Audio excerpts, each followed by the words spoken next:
Pero na-tweet ko na po, nauna yung diamond sa gagawin. Gusto na po nila dito. Hindi na nga yun eh. Nauna na nga yun yung diamond shop natin. Diamond.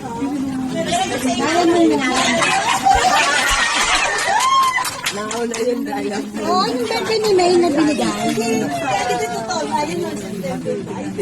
Hindi ba nag-tweet si Daddy Ben na meron? Oo, September 5. Nag-tweet ka nung dati. Hindi sasabihin. Yung ano yung happy banana, yung walang Welcome back mga kaaldab. Ito na naman po ang inyong lingkod, si Mr. Destiny. At magbibigay po tayo ng pinakamainit na update po ngayon sa social media. Isa po ito sa rason mga kaaldab kung bakit nga po ba kampante ang aldab. Isa po ito sa rason mga kaaldab kung bakit po suportado po ng aldab yung mga inilalabas po nating ebidensya at resibo.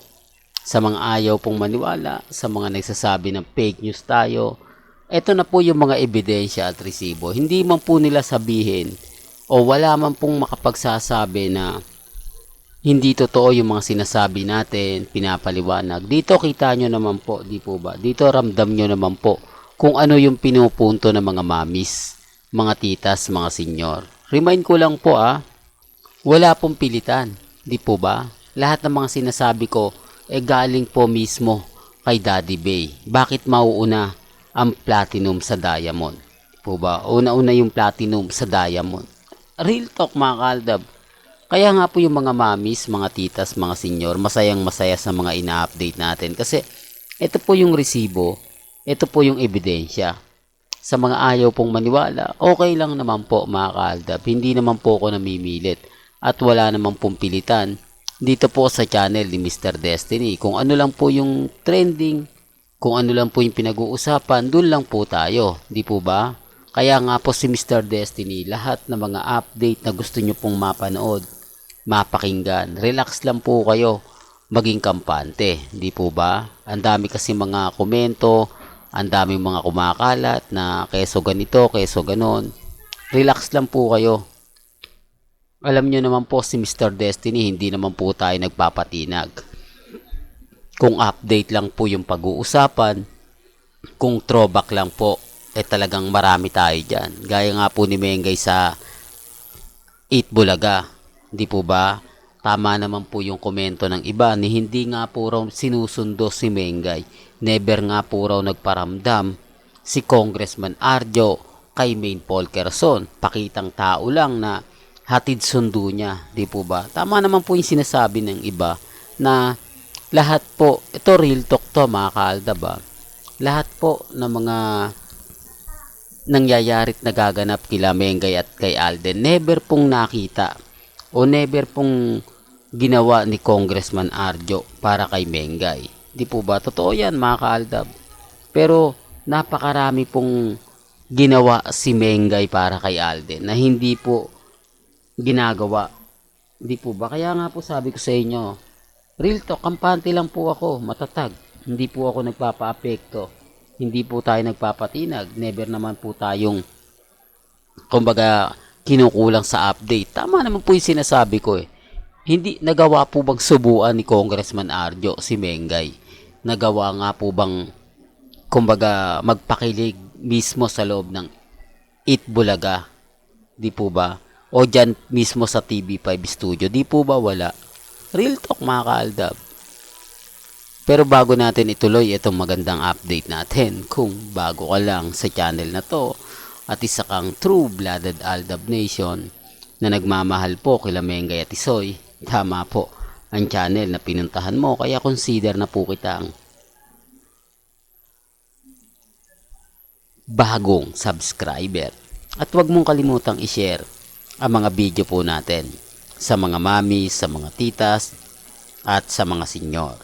remind ko lang po si Alden Richards po yung tipo na talagang gagawin niya lahat para sa taong mahal niya. Si Alden Richards po talaga yung tipo na sinasabi natin na talagang kumbaga alam mo ang katotohanan.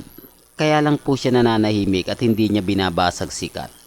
Dahil alam niya na payag naman ang management, di po ba? Na makikinabang naman po hindi lang si Alden.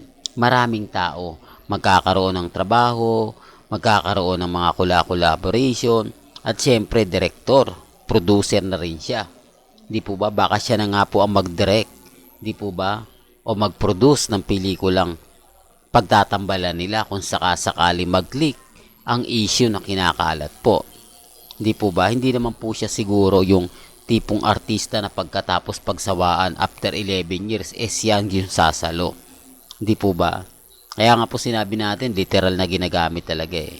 Real talk to mga kaaldab. At ito po yung picture na to, nakita nyo naman po siguro to kanina. Respeto na lang po kay Henyo Master Joey De Leon. Respeto na lang po sa asawa ni Henyo Master Joey De Leon. Kaya nga po may mga bagay-bagay na hindi pwedeng sagutin din ni Henyo Master Joey De Leon yung paratang namin. Di po ba hindi niya magawang sabihin na itong Aldab na to wala namang relasyon yung dalawa. Sila lang naman nagpipilit eh. Hindi niya pwedeng sabihin yan. Kaya nga po yung iba naghahamon. Bakit daw po si Henyo Master Joey De Leon sobrang tahimik? Pati si Tito Sen at syempre si Bossing. Dapat sila nga po daw talaga yung totally na nagpupush na walang relasyon si Mengay at si Congressman si Mengay at si Alden Richards. Pero bakit tahimik lang sila? Bakit nagmimistulang walang imik? Di po ba? Gayong napakarami na pong komento, halos ang dami ng mga interview, sila lang po talaga magpapatunay. Sila lang po talaga magsasabi. Di po ba? Pero gaya na sinabi ko, tahimik nga po lahat ang legit Dabber Cats. Na kung titignan nyo, sila po yung mas makakakita. Kami nga po, kita nyo may mga behind the scene kami mga picture, behind the scene kami mga photos. Di po ba? Na kung saan nga po talaga makikita at mapapanood. Pero gaya na sinabi ko, relax lang. Di po ba? Maging kampante ka lang. Kasi sa totoo lang po, ang daming mga komento, ang daming mga sinasabi, ang daming mga paliwanag na talagang kapag alam nyo na sabi ko nga po sa inyo, si Mr. Destiny po yung tipo ng nagbibigay po talaga ng ebidensya at resibo. Hindi ko man po kayo makumbinse yung mga dumadaan sa channel ko na 2023 at 2024. Kahit papaano napapaisip po sila. Kahit papaano nabibigyan ko sila ng idea na tama naman si Mr. Destiny. May punto naman si Mr. Destiny. Di po ba? Real talk mga kaaldab. Kaya nga po ako kampante, kaya nga po ako matatag. Kaya nga po sinishare ko yung mga bagay-bagay na mapapaisip din yung iba. Kaya ko nga po pinapakita to para rin po sa kanila. Para rin po alam po ninyo na may mga ganyang video. Kahit sabihin na natin storytelling lang yan. Pero yan po yung totoo. Di po ba? Real talk mga kaaldab. Well, hanggang dito na lang po yung updates natin mga kaaldab. Kaya kung gusto nyo pa po ng pinaka-latest at sariwang update, abay tumutok lang po kayo dito po sa channel ni Mr. Destiny para updated po kayo sa mga latest at sa mga bagong video po na ilalabas po natin maya-maya lang. Hanggang sa muli, salamat po sa panonood at pakikinig.